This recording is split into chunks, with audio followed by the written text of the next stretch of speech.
What is going on, everyone? My name's Andy. Welcome back to another FPL video, and today I'm doing something slightly different on this channel. It's a video I've not done before. It's basically a points prediction video which I'm hoping to do every single game week from now until the end of the season, essentially just giving you my opinion on who the highest scorers will be for defenders, midfielders and forwards. Now, I've left goalkeepers out because I don't think they're that interesting to talk about week to week. If you disagree, let me know in the comments below. Basically, we don't use our transfers very often on goalkeepers, so these kind of videos probably won't help too much. And then to keep it a little bit more interesting, so I'm not just saying Salah, Sterling, Kane and Aguero every week, for each position there's 3 picks. So one's kind of an overall best pick. Next one's a player outside of the traditional top 6, so no Man City, Man United, Chelsea, Arsenal, Liverpool, Spurs. And then the last one's any team, but they have to be under 10% owned, so a bit like a differential. So I'll do that every week, and then the next week I'll review how I did, and then pick the next lot for the next game week. So once you've watched the video, let me know in the comments below if this is something you think you'll enjoy, and obviously give it a like if it is, so that helps me out and lets me know that it's content I should keep doing. And subscribe if you're new around here, otherwise we'll jump into it. So we'll start off with defenders. Like I said, you can see on screen I've got a number 1 pick, non-top 6 pick, and less than 10% owned pick. Shows you who they're playing, how much they are, and obviously who the player is. So probably unsurprisingly, I've gone for Trent Alexander-Arnold, a Liverpool defender, as my number 1 pick this week. I think arguably you could have made an argument for Robertson or Van Dijk this week. But I think Trent Alexander-Arnold on his day, we saw he had more points per match last year than those two. Got a set piece potential for assists, set piece potential for attacking returns, open play, assist potential as well. I just think on his day there's probably a slightly better chance of him getting maybe a goal or assist versus Van Dijk or Robertson, but it is very close. And if you said to me it should be Robertson or Van Dijk, I really wouldn't argue with you too much. Norwich obviously did really well last year in terms of goals, but the Premier League is a pretty big step up. And although Liverpool haven't necessarily done too well for clean sheets pre-season, I do think Liverpool, when they got their first 11, obviously the second best team in the league, don't think many people would argue with that. And I think his clean sheet in game week 1 looks very likely, as well as an attacking return potentially as well. I think he had nearly as many chances created as Robertson last year, but played a lot less minutes. So he should play. Obviously, he come off early in the Community Shield, but I just think for the easier fixture, he'll play right back. I don't think they need Gomez in for a fixture like this, unless he's picked up a knock or something. But unless we hear about that midweek, I wouldn't really worry too much. So Trent Alexander-Arnold, my number 1 pick this week. Ake is my pick for non-top 6. Now, there's a running theme, as you'll see on screen. I've gone for newly promoted sides.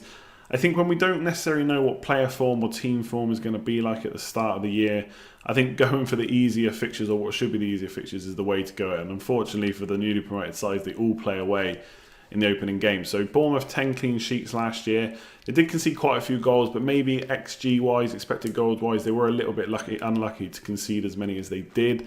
They haven't massively strengthened Bournemouth defensively, so it's going to be quite a similar team to they had last year, but I do think they were probably a little bit unlucky to concede as many goals. And an opening fixture against Sheffield United at home is about as good as you're going to get for a clean sheet at the start of the season.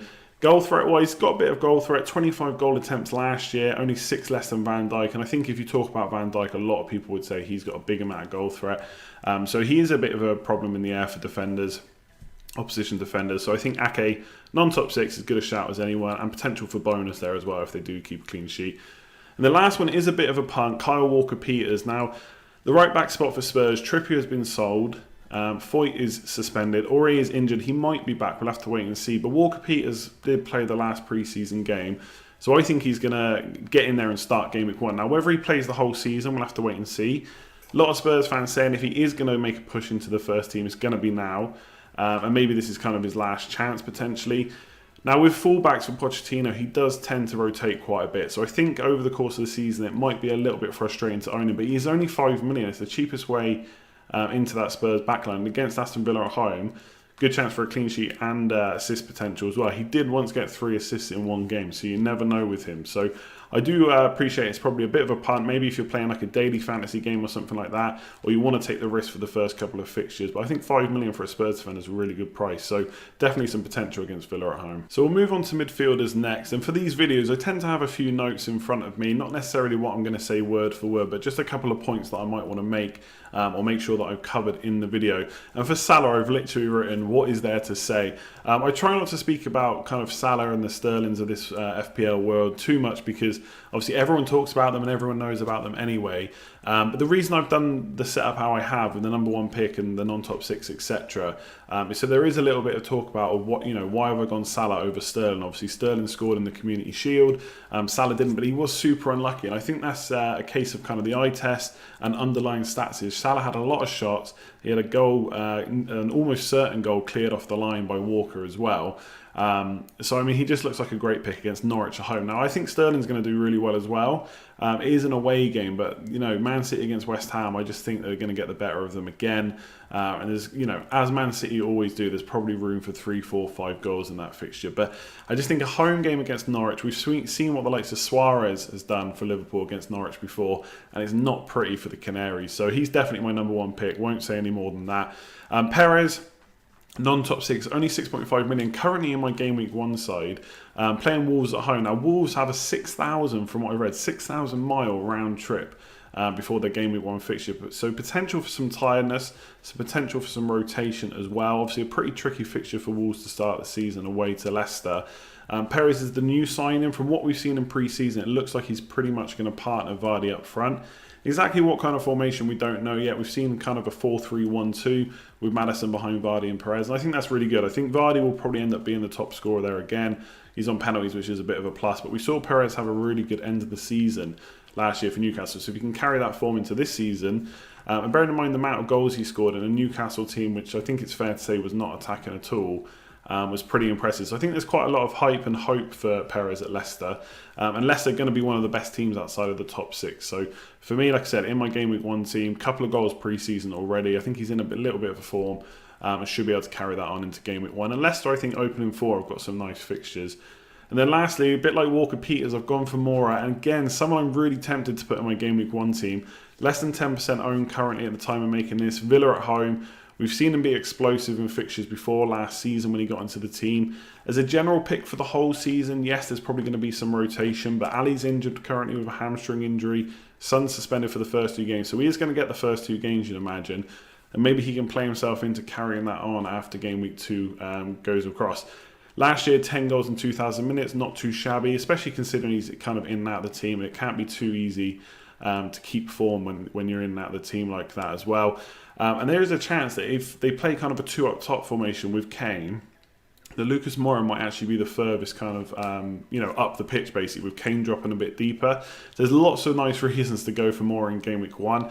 He's also 7.5 million, so if it doesn't work out, or you do want to swap by Game Week 3, Martial, Pulisic, all those players are 7.5, Fraser as well, or you could drop down to a Maddison, someone like that. So there's lots of options you can do with Lucas Moura. So I think if he plays in this game, which he probably will, there's definitely room for points potential. After that, it's Man City and then potentially time out of the side. So he maybe is a short-term pick, but one that could be super explosive and get you enough points to make it worthwhile in Game Week 1. Last but not least, we got forwards. And one thing I thought I'd mention, which I thought was quite interesting when I started recording this video and researching, was there wasn't too many forwards that jumped out at me to put in the video. Obviously, I've got to pick 3, compared to midfielders and defenders, where there's a few that I wanted to talk about that just didn't make the cut. And I think that kind of ties in with how people are looking at 4 and 5 at the back, or maybe in midfield, and possibly going a bit lighter up top, maybe only going for 1 or 2 forwards that they want to start week in, week out. So I thought that was interesting when I researched in the video.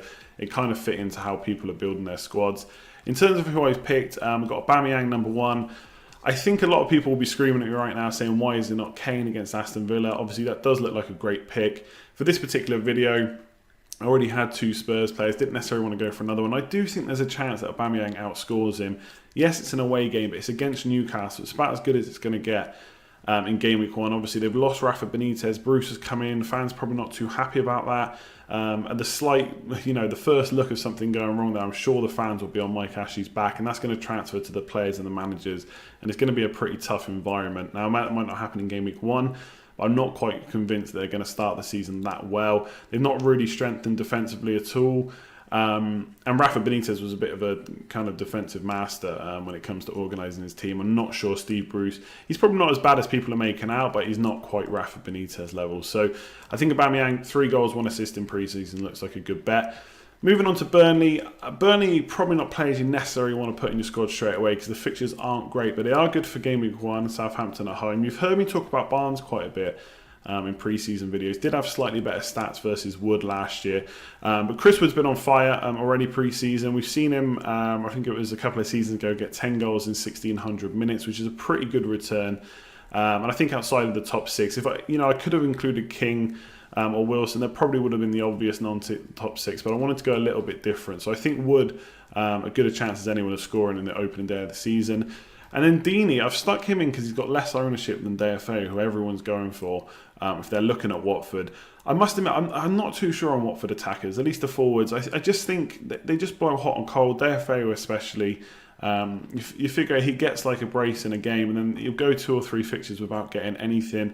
And Deeney can be quite similar. Obviously, some people got burnt with a red card last year. I wouldn't hold that against him. There's always a chance of that, but I don't think you should let that worry you. Brighton at home is a pretty nice fixture for game week 1. He's also on penalties as well. So I think if you're looking at kind of a 1 game week scenario, I think Deeney could absolutely outscore DFO, especially if they get a cheeky penalty here or there. That could help him total the points up. Deofu is a good pick as well, and obviously he's got less than 10% ownership at the time of recording this, so you could go for him instead. I just think Watford are a good bet for Brighton at home. I'm just not sure over the course of kind of 4 or 5 game weeks if I would necessarily trust them. But when it comes to them at 6.5 million versus other forwards, I don't think there's a complete standout. You could look at King, you could look at Jota, but he's obviously got Europa League to worry about as well. So I like Deeney, less than 10% owned. So that's it for this video. Hopefully you enjoyed it. Let me know in the comments below if you did. And also let me know if you disagree with the players I picked. I know you will anyway, but I thought I'd remind you just in case. If you do like this video and this concept, and if you want to see me do it throughout the game weeks of the season, make sure to leave a like so that I know it's something you enjoy, and I'll make sure to try and do it every single game week from here on out. And if you are new, subscribe. There's more videos coming. My game week 1 team video will be coming tomorrow. That's Tuesday at 3 o'clock in the afternoon, so keep an eye out for that one. Wednesday I'll have a preview, and then Thursday it'll be the final stream before the deadline stream on Friday. So there's content coming out every day. Double upload today, so make sure to give the video a like. It'd be much appreciated. Otherwise, I'll catch you next time. Like, comment, share, subscribe, and see you soon.